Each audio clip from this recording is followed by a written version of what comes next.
Katanya Nusa Rura tuh karakter yang ada di dalam, Uma itu adalah karakter yang terinspirasi dari selingkuhanmu. Dia waktu itu memang sebatas komisaris. Apakah terjun langsung ke dalam produksi dan kreasi Nusa? Saya katakan tidak sama sekali. Saya dilaporkan, saya sudah ikutin prosedurnya nih semuanya. Tidak terbukti. Ya sudah, tiba-tiba rame isu yang tidak ada relevansi ataupun korelasi terhadap perkara ini. Penggelapan royalti, kok selingkuh kan sudah cerai juga.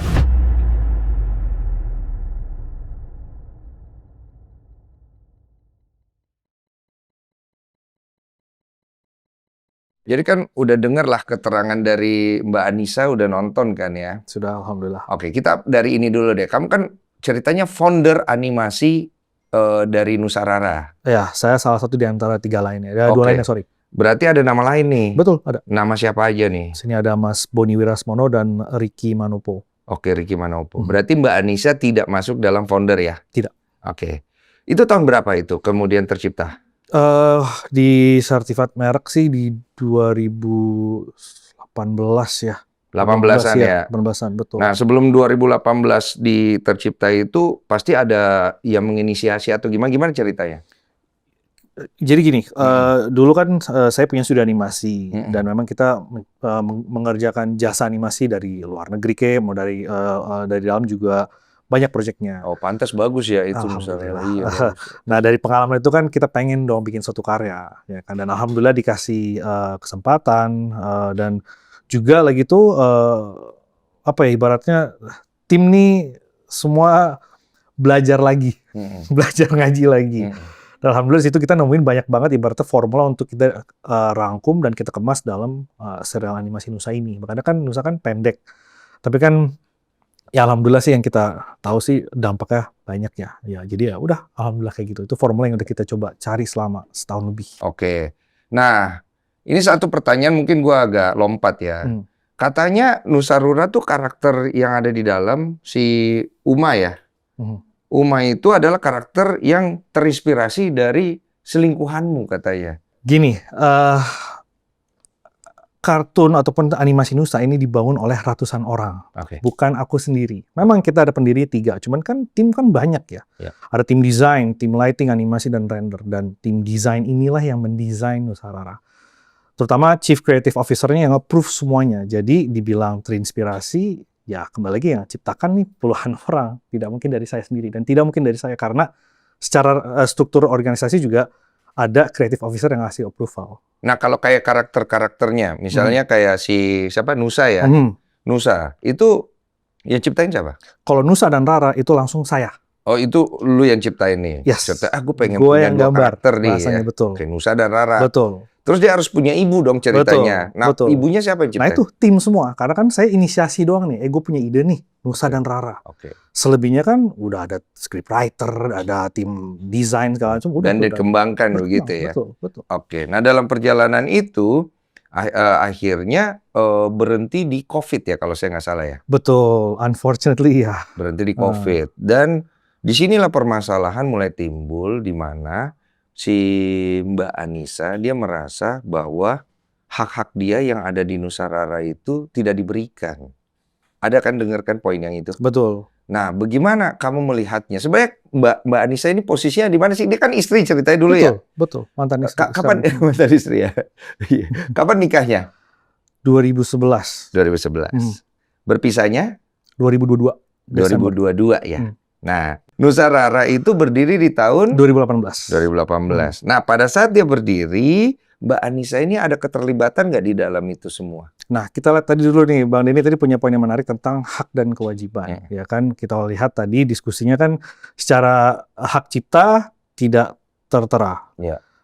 Di dalam struktur organisasi, dia waktu itu memang sebatas komisaris. Ya kan? Dan apakah terjun langsung ke dalam produksi dan kreasi Nusa? Saya katakan tidak sama sekali. Gitu. Karena kembali lagi, ya kita kan orang kreatif, ya emang udah pada bidangnya masing-masing. Dan kebetulan ya dia tidak terlibat sama sekali di dalam proses produksi animasi sama sekali. Tapi di dalam PT-nya dia ada sebagai komisaris. Betul. Kenapa ditaruh komisaris waktu itu? Karena kan dari awal pendirian, gini, kalau kita bikin perusahaan kan biasa di awal-awal kan kayak, ya udah yuk bikin PT biar cepet biar jadi PT gitu kan. Ya sudah, saya masukkan sebagai dulunya di pendirian, dia sebagai pemegang saham ada. Namun seiring dengan waktu karena proyek masuk, saya menghadirkan orang-orang kompetensi untuk menggantikan dia, dan kita juga sesuai dengan rules kesepakatan yang berkompetensi masuk menggantikan dia. Ya, akhirnya ya sudah, posisi dia sebagai komisaris aja gitu, karena yang lain kan membawa value lah ya ke dalam perusahaan gitu. Oke, coba aku pilih. Berarti tadi awalnya dia ada saham. Betul. Terus kemudian dia akhirnya tidak ada saham dan dia menjadi komisaris saja. Betul. Nah, kalau menjadi komisaris dia tidak ada saham saat Tidak itu. ada sama. Tapi dia mendapat gaji. Dari saya. Maksudnya dari PT nih? Tidak. Tidak ya? Tidak. Berarti dia hanya jabatan kosong aja di situ. Betul, ya? Hanya untuk aja. keperluan daripada apalagi namanya legalitas perusahaan kan aja, gitu ya. Betul. Nah, waktu dia ada sahamnya berapa persen waktu itu? Sejujurnya lupa. Tapi yang jelas kan saya kan majority ya. Cuman detailnya saya sejujurnya lupa. Oke, tapi tidak terlalu besar saat itu sahamnya. Gitu kan, betul. Oke, kenapa sahamnya akhirnya bisa tidak ada? Kembali lagi, itu kan waktu didirikan kan emang didirikan untuk, kita mana pernah nyangka sih perusahaan jadi gede ya. Iya, jadi yang penting bikin PT-PT nyoba-coba gitu kan. Nah, alhamdulillah project masuk, kita rasa wah ini saya harus undang teman-teman saya yang kompeten. Otomatis kan dengan rekan-rekan yang seprofesi ini yang saya harus punya value yang saya harus tawarkan juga ke mereka supaya mereka mau kerja di sini. Kebetulan teman-teman saya ini semua dari luar negeri nih, gitu kan. Oh, intinya lu pengen orang-orang yang di dalam itu orang-orang yang ngerti dan buat ngembangin, begitu kan? Poinnya begitu kan? Poinnya begitu, betul sekali. Dan itu membuat pemegang saham itu bergeser. Betul. Dan ini sudah disepakatin semuanya, sudah ya ada rules-nya pasti dong. Akta semua kan sudah pasti ada dong aktanya gitu kan, dan sudah disepakati semuanya. Dan ya udah kesepakatan sudah terjadi bahwa ya sudah, kamu melepaskan bagian dari saham kamu diberikan kepada orang-orang ini gitu. Oh, ada obrolannya udah ada? Udah ada dan sudah ada rules-nya, sudah ada aktanya juga gitu kan. Nggak mungkin dong kalau itu nggak ada. Gimana akta itu bisa keluar? Berarti saat itu belum ada masalah ya? Belum. Berarti lu ngobrol lah sama mantan istri lu? Ngobrol. Sayang, gitu kan? Ngobrol. Ini kan aku pengen kembangin. Betul. Nah, saham kamu ini mau kita kasih ke tempat lain gitu ceritanya. Betul. Kita dapat uang sekian, gitulah kira-kiranya kan? Iya, kurang lebih seperti itu. Kurang lebih. Nah, ini uangnya gini. Kamu oke nggak? Kalau misalnya ini saham kamu dibeginikan gitu, ada begituan? Diskusi ada, cuman urusan kayak uang-uang kan nggak ada emang, karena emang tidak ada store modal juga gitu kan, ibaratnya ya udah kan asal naruh nama aja. Jadi, tapi kurang lebih seperti itu, udah ada omongan bahwa ya nih kita harus ubah karena ya saya harus menawarkan sesuatu juga kepada orang-orang ini yang saya undang gitu loh. Diskusi itu ada. Oh, jadi yang lu tawarkan ada saham dari dia juga gitu, dan ada nggak saham dari lu juga yang lu spare ke pihak baru yang baru masuk? Nggak ada, karena udah cukup besar ya punya gue juga, ibaratnya kan kalau nggak salah total gitu yang masuk ada 3 orang deh. Cuman lupa konstruksinya, cuman tetap gue majority gitu. Oke. Terus kenapa akhirnya dijual semua IP-nya? COVID lah ya Bang Den. It was very hard karena waktu itu backbone kita dari ibaratnya revenue itu event ya kan. Sedangkan COVID event kan nggak boleh. Oh, jadi revenue paling gede dari event ya? Event. Kita kan kalau dari media kan ya manen tau lah gitu dari kan. AdSense? Aduh, itu udah deh. AdSense-nya, AdSense paling gedenya yang lu pernah dapat dalam sebulan berapa? Nah, sebelum aku jawab, ini kita punya sebuah challenge karena kalau konten YouTube konten anak ditaruh di YouTube itu kan kena COPPA rules. Jadi tuh di slash habis-habisan ads-nya. Dan ada aturan itu ya? Ada aturan itu. Sebelumnya itu nggak ada. Nah, di per 2019 diberlakukan. Jadi kita sempat ngerasain sekali deh AdSense yang di bawah 2019 kan ya? Iya, betul. Habis 2019, aduh. Susah. Sangat susah. Coba kita lihat perbandingannya. Di bawah 2019, di 2018 sebulan paling mentok lu bisa dapat berapa? 300, 400. 300 sebulan ya. Tapi kan nggak setiap bulan kan. Dia naik turun kan. Paling kecil dia berapa? Ya, sebelum COPPA nih. Iya. Kita waktu itu kan gara-gara Nusa kan baru rilis di ujung tahun nih, di November Desember nih. Kita sempat ngerasain sebulan doang. Oh, cuman sebulan doang 300-400. Betul. Jadi yang sebelumnya kan dikategorikan udah masuk jadi 300, 400, abis itu udah deh terjun payung. Oke, nah masuklah ke pembatasan untuk konten Betul, kan. konten karena Itu berapa paling gede? 40-50 Oh, jauh banget ya. Paling kecil? belasan, Belasan. Dengan biaya produksi? ratusan, Nggak ketolong ya? nggak ketolong. Makanya di situ ada pikiran apa? Kita kan, gue nih paling nggak suka nge-layoff orang. Tapi at the same time ini COVID, kita nggak nggak ada income, nggak ada revenue sama sekali. YouTube nggak cukup, jadi otomatis waktu itu kita layoff besar-besaran gitu. Layoff besar-besaran, kita lihat nih. Berapa orang yang lu layoff? 100 lebih. Dari total? 140-150-an ya kurang lebih. Banyak ya. Lumayan, jadi yang tersisa tuh cuma 40-50. Oke, gitu. terus? Nah, at the same time lagi ngerjain film Nusa nih. Yang kerjasama kali gitu kan. Ya? Betul, lagi ngerjain juga nih. Berarti kan yang penting sebagai pimpinan, gue harus kelarin film ini dulu. Karena ini udah ada kerjasama sama berbanyak pihak nih. Yang mungkin mangkir dan one prestasi. Gitu kan. Ya udah, ibaratnya kita lihat secara keuangan, ya udah kalau misalnya kita layoff, satu-satunya kita bertahan adalah dengan layoff, survive, kelarin film ini. Gitu kan. Kita kan lagi tuh kan berharap ya pandemi nggak lama. Cuman kan ternyata hampir 3-4 tahun. Bioskop sepi. Dibilang gagal sih ya, aku mau pada pembelaan, dibilang gagal sih ya enggak. Cuman tertinggi di masa itu. Berapa dia dapat film? 448.000 di COVID. Balik itu, modal kan? Alhamdulillah ya. Tidak. Alhamdulillah iya. Pihak sana yang jawab aja deh. Gitu. Pihak distribusi yang jawab itu karena itu tadi pada waktu itu bioskop kan ada pembatasan kan ya, cuman 12 tahun ke atas dan kosong beberapa bangku baru satu. Jadi makin penonton makin sedikit. Challenging. Paham. 400 itu udah gede banget lah saat itu. Nah kemudian akhirnya masalah ini kan mencuat di ruang publik. Di mana Mbak Nisa itu mengatakan bahwa ada dugaan perselingkuhan yang kamu lakukan, terus kemudian ada dugaan di mana hak-hak dia tidak diberikan. 2 poin itu ya, 2 poin itu. Udah sempat nonton kan? Sudah, alhamdulillah. Oke. Nggak semuanya sih. Dari yang mana yang lu pengen klarifikasi dulu? Oke. Gini, kita harus lihat dulu duduk perkara ini, Om Brian, ya kan? Awalnya muncul masalah ini tuh bermula dari adanya laporan dugaan penggelapan royalti bagi hasil. Di kepolisian. Yang melaporkan adalah Mbak Anissa. Betul. Di tahun? 2025 September. Oke. Ya udah, proses sudah berjalan. Bukti semua sudah disubmit. Alhamdulillah tidak terbukti penggelapan sama sekali. Kita sudah bayarkan sesuai dengan nominal yang tertera, ibaratnya itu kan kesepakatan pihak semua nih, ya memang segitu dan sudah kita bayarkan. Saat pelaporan itu? Jadi kan dia bikin laporan dulu. Oke, dia bikin laporan. Laporan dulu nih, ya kita kan namanya royalti kan sudah ada terjadi sebelumnya. Ya betul. Nah dia bikin laporan bahwa terjadi penggelapan nih, gitu kan. Ya kalau namanya terjadi penggelapan kan, ya silahkan dicek, ya kan secara hukum aja silahkan dicek kalau emang ada kurang atau lebih ya kita selesaikan gitu kan. Tapi ternyata diduga penggelapan padahal kita selalu selalu mengirim sesuai dengan nominalnya. Urusan kadang kan namanya invoice telat-telat, it's business. Kan? Tapi selalu kita memberitahukan bahwa ini ada lagi telat karena dari pihak sana yang telat memberikan kita bagi hasilnya. Normal aku rasa sih. Nah, mulai dari situ dulu nih. Penggelapan dana bagi hasil royalti.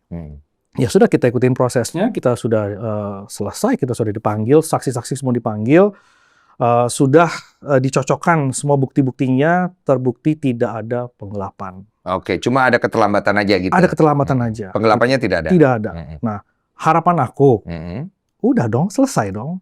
Nah, yang aku bingung, tiba-tiba rame isu yang tidak ada relevansi ataupun korelasi terhadap perkara ini, yaitu adalah masa lalu saya yang sudah selesai juga, sudah bercerai juga, dan saya sudah menikah kembali juga, kok diadu.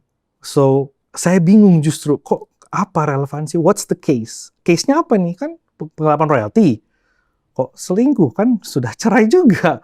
Itu kan masa lalu yang sudah terjadi di masa lalu gitu. Oke. Itu sih sebatas. Itu yang bikin lu akhirnya muncul lah. Ibaratnya karena kalau nggak diklarifikasi akhirnya makin buruk begitu.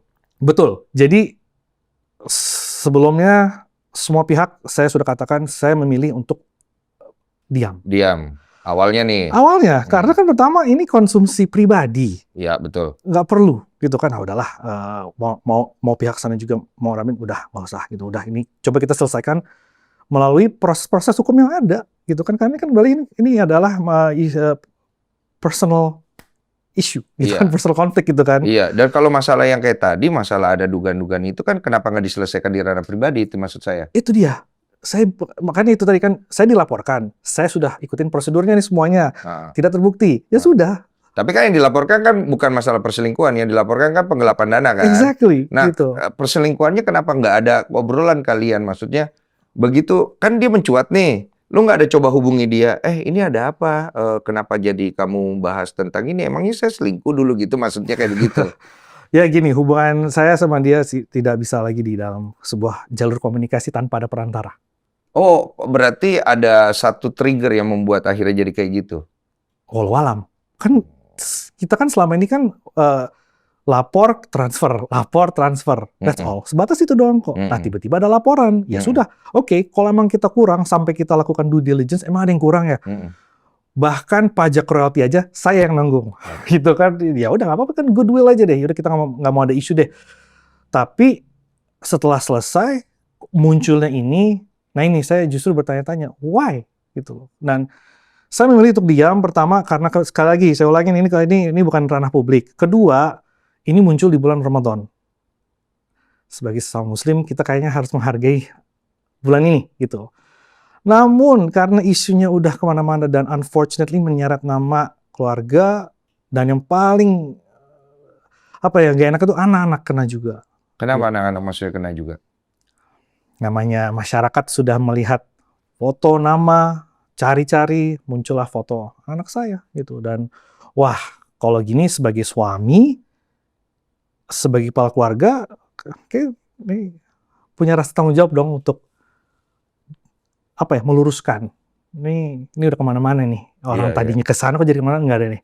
Ini udah urusannya nih sebagai suami dan kepala keluarga nih kok kayak gini nih, karena udah nyeret sampai istri dan anak. Padahal mereka berdua, istri dan anak, tidak ada kaitannya sama royalti sama sekali. Karena kan ini perjanjian antara saya dengan mantan. Istri kan nggak ada urusannya. Dia bahkan juga nggak mau nanyain gitu kan. Nah, kenapa tiba-tiba jadi istri saya kena, anak-anak saya kebawa-bawa diposting di sosial media? Itu kalau nggak salah karena ada dugaan kepada istrinya beliau, Mas Adit sekarang, yang dari pihak Mbak Anissa bahwa itu adalah selingkuhannya dulu ya, benar nggak? Iya begitu katanya. Nah, monggo.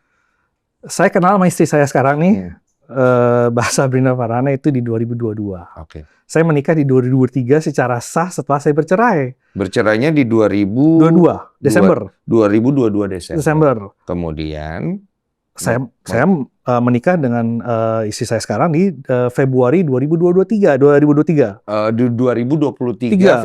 Februari gitu. Oke. Nah, yang makanya yang dia bawakan itu kan case yang mana itu, maksudnya kenapa harus dibikin cocologi? Oh, ini adalah dan akhirnya kan ya tertuduh lah. Karena dia menduganya dari pernikahan kalian sebelumnya itu sudah ada wanita ini katanya, begitu ya? Ada perselingkuhan bahkan sampai 5 kali, Mas Adit. Punten ya, aku lempeng-lempeng aja ya. Nggak apa-apa, please. Oke, dia dugaannya begitu. Betul. Kita semua punya masa lalu. That's my past, dan sekali lagi itu bukan nggak etis untuk kita bahas di ruang publik masalah-masalah aib. Saya sudah move on, dan saya sudah menikah, dan kalau misalkan mau dikait-kaitan, kembali lagi, ini udah 2026. Saya sudah menikah, saya sudah punya anak. Alhamdulillah 2 putri, amazing girls. Why now mengkaitkan itu dengan masa lalu? Kenapa kalau nggak sekalian ya dulu aja gitu kan? Nauzubillah min zalik, jangan sampai juga. Cuman kan relevansinya apa gitu loh? Kenapa harus sekarang? Gue nangkep nih poinnya. Tapi nggak tahu ya netizen nangkep ya. Kalau gue bisa nangkep sih sebenarnya. Ada memang beberapa hal yang mungkin menurut Mas Adit itu udah nggak usah dibahas lagi. Betul. Dan Mas Adit juga merasa bahwa itu ada urusan aku dengan kesalahanku, dengan hidupku, dengan Allah. Ibaratnya begitu ya Mas Adit ya. Betul sekali. Dan aku mau move on nih. Betul. Dan memperbaiki apa yang sudah terjadi. Betul banget. Begitu kira-kira. Betul banget. Oke. Berarti secara tidak langsung Mas Adit merasa bahwa upaya yang dilakukan oleh Mbak Anissa ini arahnya kemana? Betul. Itu jadi pertanyaan besarnya begitu kan? Oke. Nah, dari kondisi yang sudah terjadi yang akhirnya Mbak Anissa membawa ini di ruang publik ya, bukan dari tempat saya awalnya ya. Iya. Kemudian kamu merasakan bahwa keluargamu kena, anak-anak kena, dan itu membuat jiwa seorang bapaknya keluar untuk berusaha untuk melindungi lah dengan meluruskan ini. Betul. Kenapa kamu tidak pakai tempuh upaya itu yang tadi dulu, walaupun pakai orang ketiga kayak, boleh nggak gue konteks sama Mbak Anissa nih? Nah, kembali lagi tadi sikap saya kan memilih untuk diam dulu deh, udah diam deh, jangan sampai memperkeruh suasana. Oke, mungkin lagi emosi, whatever, ya udah itu urusan masing-masing. Kembali lagi ke kita tadinya tuh nggak menyangka ya bakal siapa sih yang pengen sebesar ini. Shock jujur Bang Den, shock ya. Ya akhirnya jujur sempat kayak emosi pastilah ya. Ya sejujurnya kan ini sejak seminggu lalu nih podcast itu tayang, wah ini udah nggak bisa diam. Nah dibilang upaya hukum apa yang sudah dilaksanakan ya kita kan juga sama-sama punya kuasa hukum. Ya sebelumnya kita ada orang perantara untuk berdiskusi dan ibaratnya memberi mediator lah. Mediatornya udah ada. Cuman dengan seperti ini udah nggak bisa lah lewat mediator lagi nih kayak ini udah harus. Akhirnya bagaimana? Ya kalau sekarang sih saya lagi siapkan langkah-langkah hukum ya karena udah ada tindak dugaan pencemaran nama baik, fitnah dan pelindungan anak. Saya nggak pernah mau ingin memperpanjang konflik ini, tidak ada. Cuman karena kembali lagi, ini ada batas yang harus aku juga jaga buat keluarga aku. Karena ini udah merembet sangat-sangat ke dalam gitu. Jadi ya posisi aku sekarang sebagai suami yang melindungi keluarga. That's all. Gitu. Oke, saya tanya sedikit lebih masuk ke dalam. Boleh. Kamu dengan masa lalumu itu kan pasti kamu pengen itu urusanmu dengan Tuhan ya. Betul.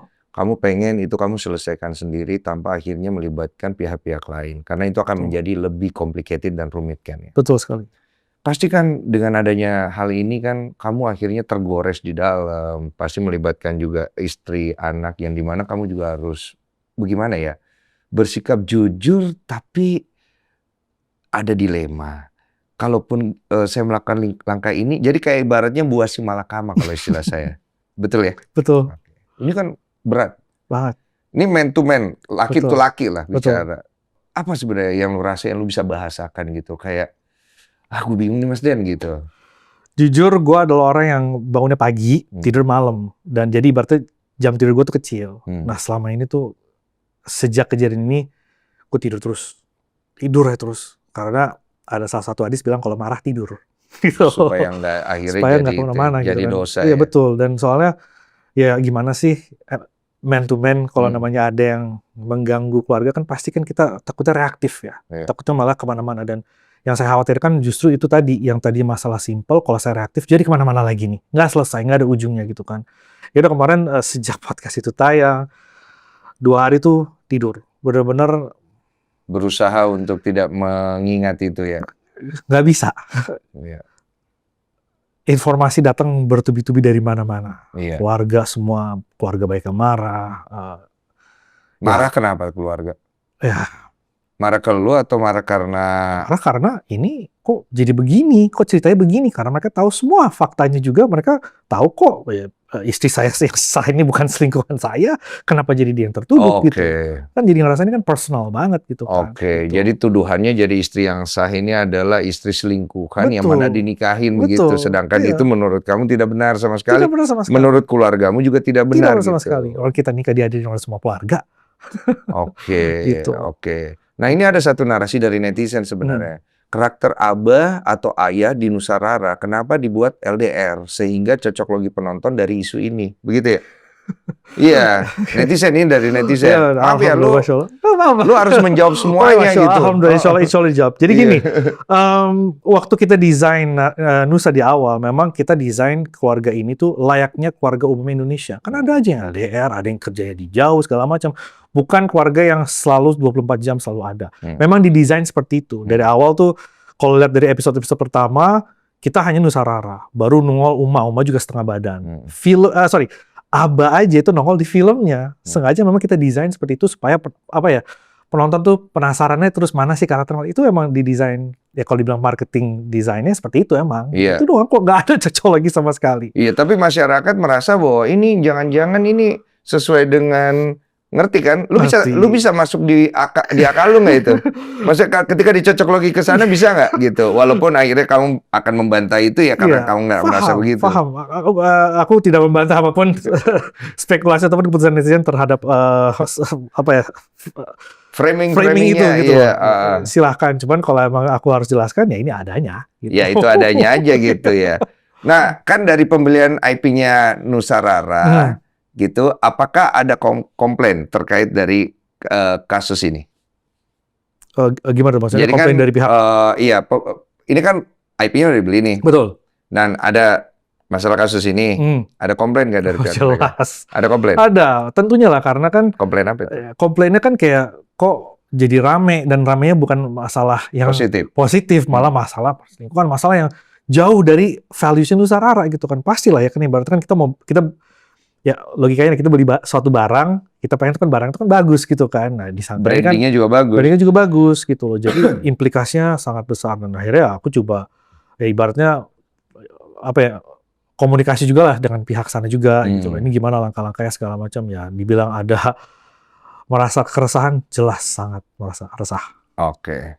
Nah, kalau dengan adanya hal kayak gini kan akhirnya hubungan kamu dulu dengan Anissa ketika masih menikah akhirnya jadi konsumsi masyarakat ya. Betul. Dan lu menyayangkan hal itu.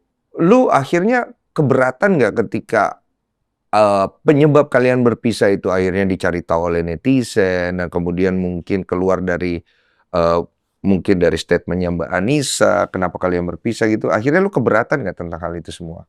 Jujur nggak pernah mau melihat ini juga sebagai, itu kan hak masing-masing ya. Aku lebih fokus kepada suami, ayah, keluarga gue aja gitu loh. Iya. Jadi mau kayak gimana dari awal juga kayak udah gitu kan, kita kan ya Bang Den, kita kan pengen lebih baik. Iya. Jadi mau orang mau melakukan apapun ya itu hak daripada masing-masing. Sekali lagi kalau dibilang kayak gimana ya gue orangnya nggak, ya udah terserah mereka, udah kita yang penting fokus kepada kita, keluarga saya, anak istri saya dan anak saya, that's all. Ya ini kalau istilah gue ya nih, maaf ya bukan menjudge, istilah gue ini adalah bahasa di mana gue nggak mau ribut-ribut Mas Den, udah cukup selesai sampai di sini. Betul. Tapi kalau bahasa manusiawinya gue belum dapat, sebagai manusia lo keberatan atau enggak gitu. Manusiawi kan, as a human. Gitu. Betul, keberatan jelas pasti keberatan. Oke, itu poinnya ya. Kenapa keberatan? Satu, aib. Ini nggak usah, ini bukan konsumsi publik. Bahkan agama Islam pun juga Allah menyuruh untuk tutup kubur aib sesama saudara Muslim.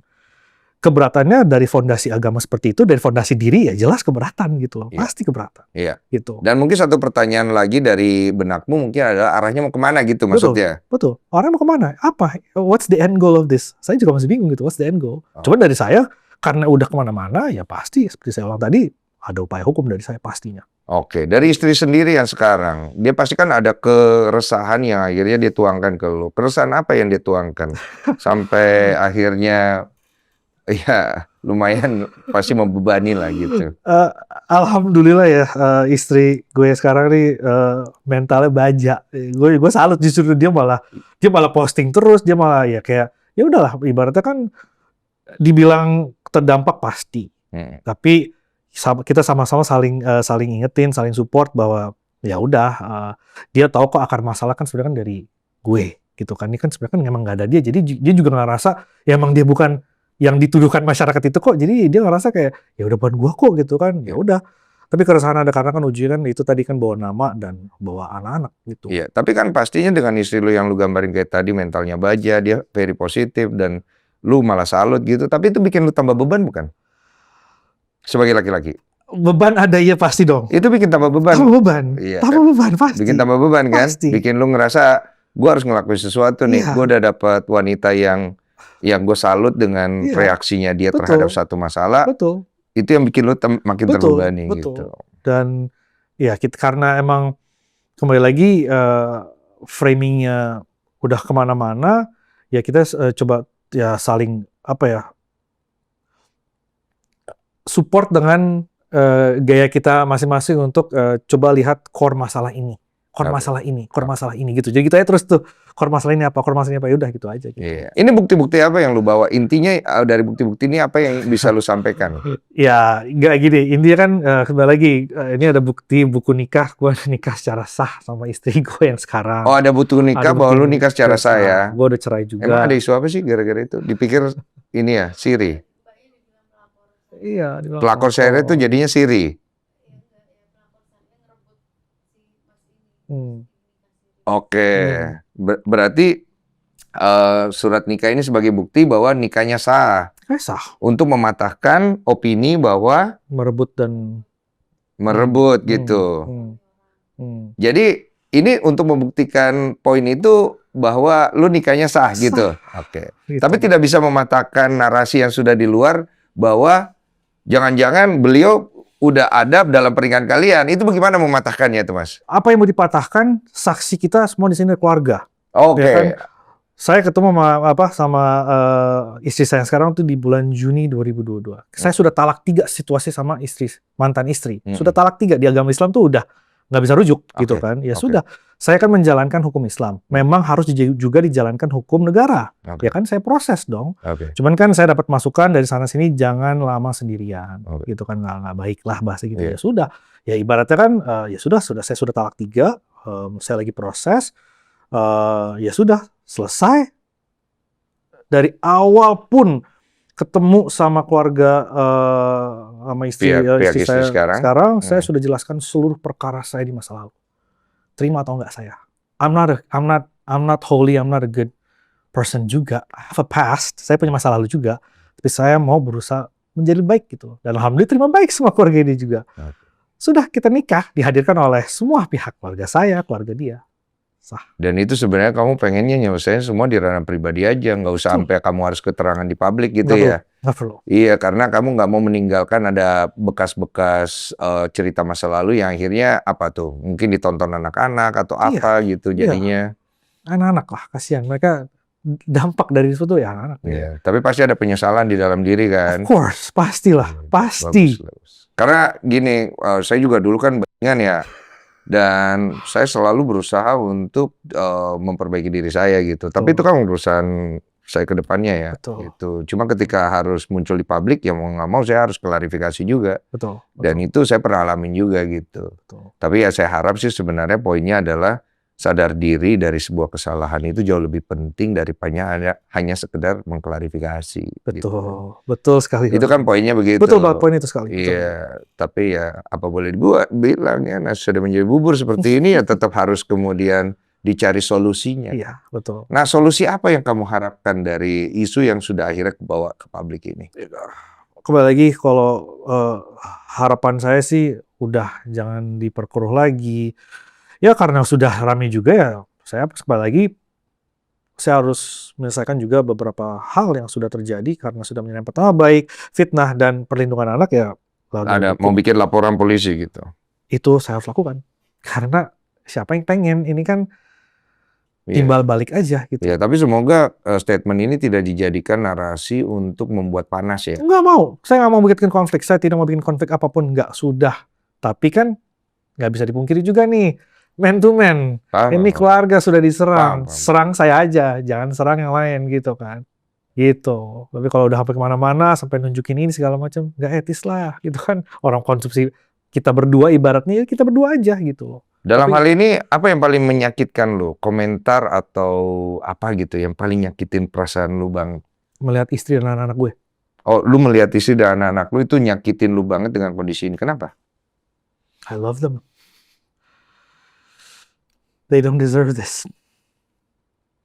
Dan lu merasa bersalah sama diri lu sendiri atas apa yang dulu sudah terjadi. Iya. Tapi apa boleh dikata ya bro ya? sebagai laki-laki ya ditelen gitu, dijalanin gitu kan Bro. Harus. Iya. Ujian dari Allah, alhamdulillah. Iya. Bukti apa lagi yang lu bawa? Enggak sih, ini cuma relevansi terhadap statement-statement aja. Kayak tadi tuh yang Bang Denny bilang di awal tentang kreator Nusa. Ya, kita punya hak cipta kok, semua terdaftar gitu loh. Iya. Dan kayak ya Nusa sekali lagi tuh kreasi ratusan anak bangsa yang berbakat di Indonesia, bukan oleh satu orang, bukan oleh saya gitu loh. Jadi nggak etis aja karya ratusan orang ini dengan isu perorangan. Jangan. Karya Nusa udah punya manfaat.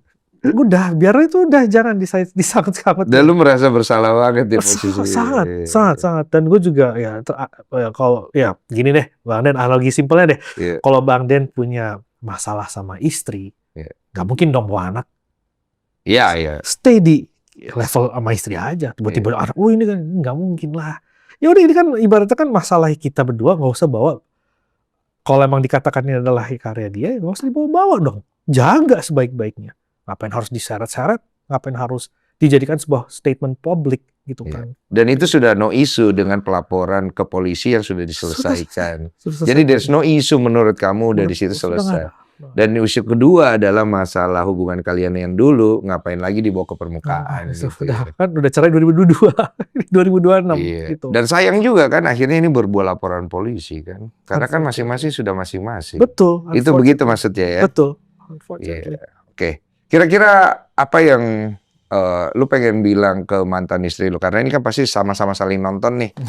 Iya, maksudnya apakah lu bisa menurunkan ego lu dengan kerendahan hati untuk menyampaikan sesuatu, atau lu akan bersikap sebagai seorang bapak yang sudah punya anak dan sudah punya istri sekarang? Statement apa yang lu pengen kasih? Berdamailah sama diri. Ketentuan dari Allah kan, bukankah kita semuanya harus terima? Mau itu tidak sesuai, mau itu dengan harapan kita, ya sudah, memang itu kan qada dan qadarnya Allah, takdirnya Allah gitu loh. Dan semoga ya saya mendoakan menemukan kedamaian, nggak usah ganggu-ganggu lagi, nggak usah, udahlah, sama-sama kita perbaiki diri. Nggak usah membuka-buka luka lama terhadap cerita lama. Kita kan semua hidup ke depan, kita ke depan aja fokusnya. Udah itu aja. Dan terhadap apa yang sudah dilakukan terhadap saya dan keluarga saya, ya saya tetap harus lakukan langkah hukum. Itu normatifnya aja. Gitu. Normatifnya aja seperti itu ya. Saya jujur sih sebagai pendengar dan pengamat ya, saya sih sangat tidak suka ketika suatu masalah itu akhirnya dibawa kemana-mana dan dibesar-besarkan. Tapi saya juga tidak bisa ikut campur terlalu jauh. Betul. Tapi yang pasti saya bisa hanya mewadahi, semoga dengan wadah ini masing-masing nonton, masing-masing itu dapat pencerahan dan juga kelembutan dari Tuhan di hati. Amin Allah. Supaya masalah ini nggak perlu kan. Kadang-kadang masalah hal-hal perbedaan bisa kita bikin ribut gitu kan. Yang satu bilang ini Cleo, yang satu bilang enggak ini air putih. Yang satu bilang enggak ini air mineral. Yang satu bilang, enggak, ini air murni. Baku pukul. Padahal kan fungsinya, betul. Untuk menghindarkan diri dari dehidrasi, untuk membuat badan kita jadi sehat. Fungsinya yang orang lupa. Jadi kalau secara fungsi kan sebenarnya yang kamu harapkan adalah masing-masing aja gitu. Ya, masing-masing aja udah. Tapi nggak ada nih, mungkin hal yang lu pengen sampaikan ke dia, ya lu anggap udahlah, apakah mungkin dengan kata maaf ini bisa menyelesaikan semua, atau lu mungkin ada kesalahan di masa lalu yang mungkin dia masih ingat dan ungkit, yang mungkin dia membuat dia bawa ke sini? Sudah disampaikan juga dari masa lalu gitu loh, minta maaf kalau misalkan ada segala macam. Sekali lagi, we've already move on, itu udah way in the past. Oh, jadi masa lalu lu juga udah sempat say sorry. Udah selesai, dan udah nggak lagi selesai, nggak ada ungkit segala macam lagi, sudah. But then again, ya takdir berkata seperti ini, ya udah kita jalankan. Semoga menemukan kedamaian deh dalam diri, insya Allah. Itu aja. Amin. Ada yang mau diklarifikasi lagi? Kalau nggak, pertanyaan penutup gue terakhir. Kalau apa ya, ini sih sebatas apa ya, mungkin saran ya, kita tahu lah ya, sosial media tuh orang tuh begitu cepat bereaksi terhadap informasi. Kalau boleh sih, apa ya, lebih bijak dalam menyebarkan berita ataupun tuduhan, karena di balik itu tuh ada keluarga dan anak nih jadi korban. So, bijak aja melihat informasi itu dengan ya fakta yang jernih aja dulu gitu loh, dan nggak perlu harus attack sana sini. Come on, gitu. Di zaman sekarang ya kita harus ya saling apa ya, saling jaga, saling hormatin lah. Paham, Gitu. paham, saya paham. Itu yang Itu aja selalu sih. gue lakukan secara diam-diam, ya mungkin hari ini gue akan ngomong juga. Jadi setiap kali ada masalah dari dua belah pihak, saran paling utama yang selalu gue lakukan, nggak mau diselesaikan secara pribadi. Dan nggak mau di cross check dulu. Karena takutnya nanti akhirnya hanya menimbulkan pergesekan dan menyakiti perasaan satu sama lain. Kalau istilah gue, ngapain cari masalah kalau masalah itu tidak ada, kan gitu. Cuman ya setiap orang punya rasanya dirinya benar, dia pengen kelihatan benar, ya makanya ya silakan duduk. Kalau gue mah begitu aja, silakan duduk. Iya. Barang siapa yang ingin kelihatan benar, silakan duduk di podcast saya. Nanti kan waktu yang akan membuktikan, bukan saya gitu. Saya bukan hakim gitu. Tuh. Dan pertanyaan terakhir saya adalah, apakah ada penyesalan lu menikah dengan Anissa dulu? Tidaklah. Semua itu adalah bagian dari cerita kita juga kok yang membentuk kita hari-hari ini. Siapa tahu kalau misalnya gua nggak nikah sama dia juga nggak jadi, itu juga karya itu gitu kan. Jadi dibilang penyesalan sih nggak ada. Tapi dibilang penyesalan mungkin atas dosa-dosa lama, pasti adalah. Right? We're humans. Kita nih bound to make mistakes, udah pasti. Tapi enggak, I don't live in the past. Gua nggak hidup di masa lalu. Jadi dibilang menyesal ya enggak lah. Itu udah menjadi sebuah kisah yang sudah terjadi. Kita syukurin, alhamdulillah. Let's move on and create a new story. Bikin cita-cita baru. Itu aja sih. Jadi waktu sidang perceraian itu intinya gugatannya apa? Karena kita nggak punya anak ya, jadi ya sebatas standar ya apa, nggak ada nafkah ya, karena emang nggak ada anak, jadi nggak ada nafkah wajib gitu kan. Hanya yang hadiah gitu kan. Sudah itu doang, sebatas itu doang. Harta gondong gininya? Nah itu akhirnya kan dijadikan sebagai apa ya, ada penuntutan dari dia. Kita apa ibaratnya ada proses berjalan hampir setahun tuh gitu. Dia minta ini segala macam gitu. Tapi akhirnya sudah selesai. Sudah, makanya ini kan yang dibagikan adalah ya royalti. Itu kan misalnya kan sudah sepakat semua, udah selesai gitu. Jadi sudah mencapai kesepakatan, ya sudah ini dapatnya. Karena nggak tahu ya, mungkin terkesan dari orang nih, gue ini punya ladang emas atau apa kali gitu. Jadi kayak Iya, karena kan orang lihat Nusarura kan gede segala macam. Nah, itulah kadang-kadang asumsi orang yang membuat itu menjadi liar kan ya. Padahal ya di balik itu kan kita nih banyak tanggungan, banyak ya ibaratnya dari si bisnis dan perusahaan ya, kita banyak tanggungan yang kita harus bayarkan juga ke pihak lain gitu. Jadi, terus dari gugatannya pihak mantan istri ke lu pas di pengadilan, ada nggak yang menyakiti perasaan lu atau apa gitu? Ya ini yang jujur nih, yang kemarin statement yang ada di podcast ya gitu ya. Oh, di podcast. Di podcast juga yang gue ingat kembali, karena lagi itu yang hadir di sidang perceraian kan kuasa hukum semua. Disampaikanlah tentang ya apalah gue mandul gitu, dan dari kuasa hukumnya menyampaikan kalau dari sidang itu ibaratnya, dan juga dari beberapa teman-teman juga menyampaikan ke gue bahwa ya nih dia ceritain kalau tuh mandul segala macam, dan makanya kan dinarasikan di podcast kayak seolah yang bermasalah tuh mungkin ya gue. Ya oke, ya udah nggak masalah. Oh, jadi ada konteks di mana akhirnya orang mendapatkan poin, wah berpisahnya karena lu nya mandul begitu. Mungkin iya kali, cuman intinya kan itu yang dia narasikan, karena kan ya. Iya aja, tapi orang kan bisa aja akhirnya betul. Jadi mencocok logi, oh perpisahnya karena mandul nih gitu. Nah, kalau perpisahan kan yang mengajukan cerai kan gue. Yang mengajukan cerai gue gitu kan. Nah, kalau misalkan perspektif publik, ya sudahlah. Cuman di sini kan poinnya itu tadi. Lu kecewa karena ada hal seperti itu. Itu harus gitu, dan bilang bermasalah tuh saya gitu kan ya. Bermasalah apanya ya, itu? Ya, mungkin bermasalah kali ya. Biologisnya gitu. Saya pas nonton tuh saya shock gitu kan. Cuman ya pas saya nonton, saya denger itu aja saya shock, dan alhamdulillah ya saya tinggal lihat ke putri saya gitu. Alhamdulillah. Ya, sekarang udah punya anak gitu sama istri gitu. Jadi kayak ya udah alhamdulillah. Cuman ya kenapa sih sekali lagi itu harus Dan itu nyakitin perasaan seorang laki-laki banget maksud lo. Iya dong, kayak ngapain ngomong kayak gitu, gitu. Dapat anak berapa? Nah, dia bawa dari Sebelumnya? saya sama dia 1. Oh, jadi 2? 2, perempuan. Semoga kalian diberkahi. Amin, thank you Dan Bang semoga Denny. kalian dibukakan jalan damai dan diberikan Amin. keselamatan. Amin, Untuk Allah, semua amin. pihak yang berseteru Terima selalu ada kasih. kebaikan. Kalau Amin. kita menyari. Tapi kalau kita menyari yang ribut-ribut, ya selalu juga ada gitu. Kembali ke masing-masing. Intinya semua akan berhenti di kata capek. Betul.